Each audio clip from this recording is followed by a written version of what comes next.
Nous allons maintenant ajouter une option permettant d'imprimer une commande. Alors ça va se faire en deux parties. La création d'un état basé sur une requête qui permettra de choisir la commande à imprimer et le lancement de l'impression de cet état basé donc sur une requête paramétrée. Donc nous allons commencer par créer la requête. Donc je vous propose de cliquer sur le bouton Nouveau en haut à gauche, puis de prendre Requête. Ce sera une requête de sélection. Et nous allons sélectionner tous les éléments qui constitueront le bon de commande. Alors il nous faut tout d'abord au niveau du client, le nom complet du client, son adresse, le code postal, la ville, on va y ajouter également le pays.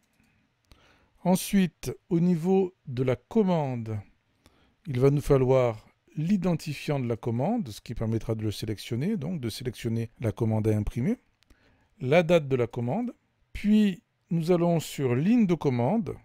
Ici, on va prendre la quantité et le total hors taxe, donc qui seront nécessaires pour imprimer chaque ligne de commande. Nous allons aller également sur produit. Sur le fichier produit, nous allons sélectionner la référence, le libellé et le prix hors taxe, qui permettront également de compléter les lignes de commande. Et enfin, revenons sur le fichier commande dans lequel nous allons prendre cette fois le total hors taxe et le total TTC. Donc vous voyez, le fichier commande a été utilisé deux fois. Le but étant ici de prendre les éléments à peu près dans l'ordre dans lesquels on voudra les voir apparaître dans notre bon de commande, ce qui permettra de faciliter la mise en forme des éléments.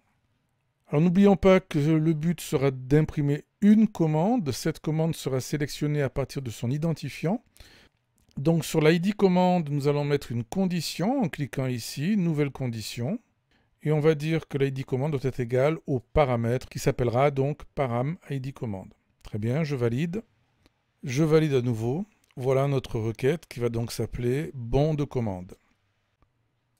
Alors si vous voulez la tester avant de continuer, vous pouvez faire un go sur la requête toute seule. Saisir un ID de commande au hasard, par exemple la commande numéro 2. Je valide. Voilà les éléments de la commande numéro 2, tels que je les ai demandés, pour l'instant en vrac évidemment. Alors à partir de cette requête, nous allons maintenant créer un état. Donc vous cliquez sur le bouton Nouveau en haut à gauche, vous prenez État, un nouveau état. Donc ce sera un état sous forme de tableau. Je clique sur Suivant. L'état va être basé sur un fichier de données, une requête existante, effectivement, la requête qu'on vient de créer. Suivant. Donc la requête sur laquelle sera basé l'état va être notre requête bon de commande. Suivant. Est-ce que je veux des ruptures? Des ruptures, ce sont des regroupements dans l'état, non, pas ici. Suivant. Et là, il s'agit de préciser pour chaque rubrique, chaque élément de la requête, de quelle manière on veut le voir apparaître. Ainsi, certains éléments seront placés dans l'entête du bon de commande, d'autres éléments constitueront les lignes du corps du bon de commande, et enfin, les derniers éléments seront placés tout en bas et constitueront les lignes de total, par exemple. Donc, dans l'entête du bon de commande, nous allons placer le nom complet, donc en tête de page, l'adresse, le code postal, la ville, mais aussi le pays, l'ID commande et enfin la date de commande. Les lignes suivantes, date, quantité, total hors taxe, référence, libellé, prix hors taxe, vont constituer le corps du bon de commande. Et enfin, les deux dernières lignes, c'est-à-dire le total hors taxe de la commande et le total TTC, vont eux être placés dans le pied de page.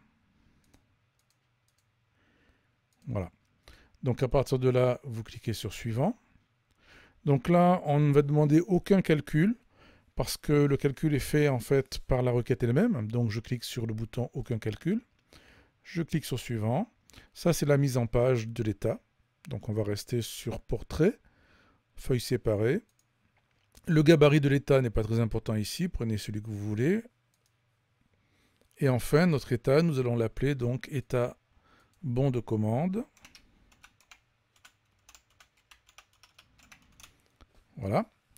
Le titre sera également bon de commande. Je valide le tout. Alors si vous obtenez ce message, cela signifie que les éléments que vous avez sélectionnés sont un petit peu trop grands pour entrer sur une seule page. Donc plusieurs possibilités s'offrent à vous. Le plus simple ici pour la démonstration sera de réduire le tableau à 70% de l'original. Si vous n'avez pas cette question, vous pouvez continuer. Donc voilà ce que donnera notre bon de commande. On peut le tester tout de suite en cliquant sur Go. On va demander une visualisation du résultat. Il faut maintenant préciser l'ID de la commande que vous voulez visualiser. Donc par exemple la commande 2.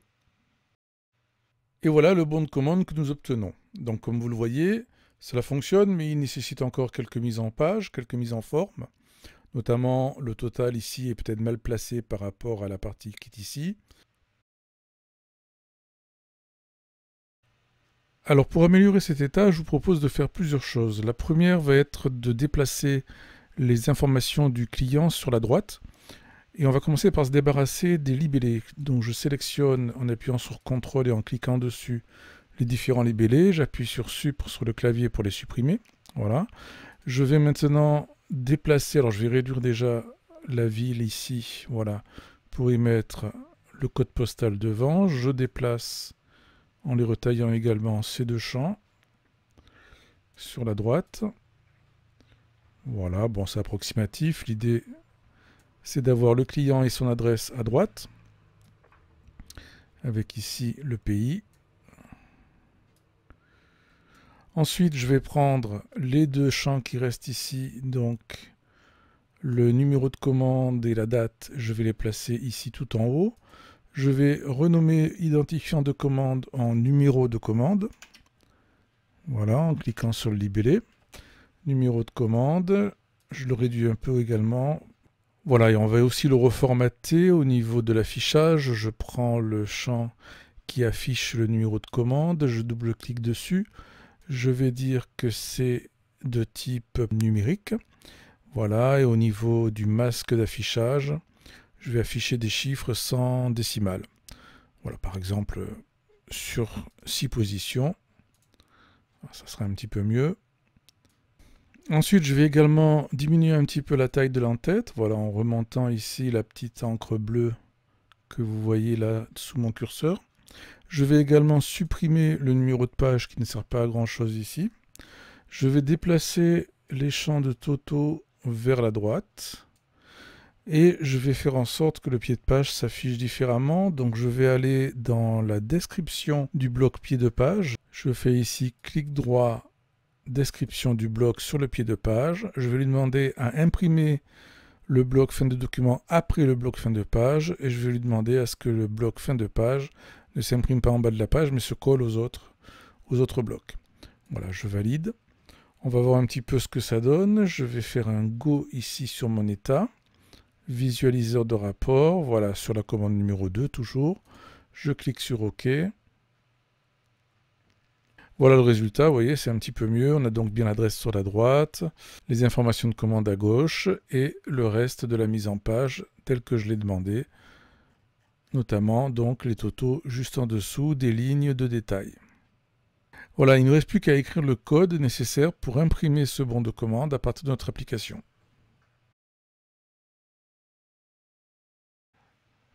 Donc notre état bon de commande est prêt et fonctionnel et nous allons maintenant lancer son impression depuis un menu de notre application. Plus exactement depuis un menu contextuel que nous allons rattacher à la table commande, à la table de recherche de commande. Donc pour faire ça, je vous propose de revenir sur la fenêtre Fin de menu, puis d'aller sur le volet Fenêtre, de cliquer ici dans la partie centrale sur Menu contextuel, Nouveau menu contextuel. Voilà donc un menu contextuel que nous allons rattacher à la table. On va faire un clic droit dessus, Description du menu contextuel, et on va le renommer, donc on va l'appeler Menu commande. Ok, je valide. Maintenant, nous allons également renommer l'option du menu. Vous allez faire un clic droit dessus, Description de l'option. Et on va changer donc le libellé, on va écrire imprimer le bon de commande. Je valide avec OK. je vais à nouveau faire clic droit, code, et je vais vous inviter à écrire quelques lignes de code. Donc la première ligne de code va consister à indiquer à WinDev quelle est la destination de l'impression. Donc pour cela, on va écrire iDestination, i comme impression, et on va prendre l'option visualisation, c'est-à-dire donc ici iVisualisateur. Ça indique simplement donc à WinDev que l'on veut lancer une impression en visualisation. L'utilisateur pourra toujours imprimer réellement s'il veut derrière. Donc c'est la destination de l'impression future qui n'est pas encore lancée. Il faut maintenant exécuter l'état et sa requête afin de pouvoir les imprimer ultérieurement. Donc j'écris init requête état. Donc j'initialise la requête de l'état. L'état s'appelle état bon de commande. Le paramètre que je dois lui passer, c'est l'ID de la commande à imprimer. Donc cet ID, je vais le prendre dans la table. En fait, on part du principe qu'on va imprimer la commande qui aura été sélectionnée dans la table, tout simplement, et sur laquelle on aura fait un clic droit pour ouvrir le menu contextuel. Donc je prends ici la table de recherche des commandes, et dans cette table, je sélectionne l'ID, je prends l'ID dans la colonne ID commande. Ça, c'est pour l'exécution donc de l'état avec sa requête. Là, on part du principe donc que l'état est prêt. Je vais maintenant lancer l'impression proprement dite avec iImprimeEtat, sachant que, en vérité, je ne vais pas vraiment imprimer puisque j'ai demandé à visualiser. C'est ce que j'ai fait dans la première ligne qui est au-dessus. Donc, mon état bon de commande va être lancé en prévisualisation. Voilà, donc pour le code, c'est tout. Ces 3 lignes devraient être suffisantes. Il me reste maintenant à associer le menu contextuel à la table des commandes. Donc je retourne sur ma fenêtre Fin de menu. Je prends donc sur l'onglet Recherche de commande la table. Ici, je fais un clic droit, description de la table. Voilà, je vais me placer sur l'onglet UI. Et ici, j'ai menu contextuel sur la partie basse.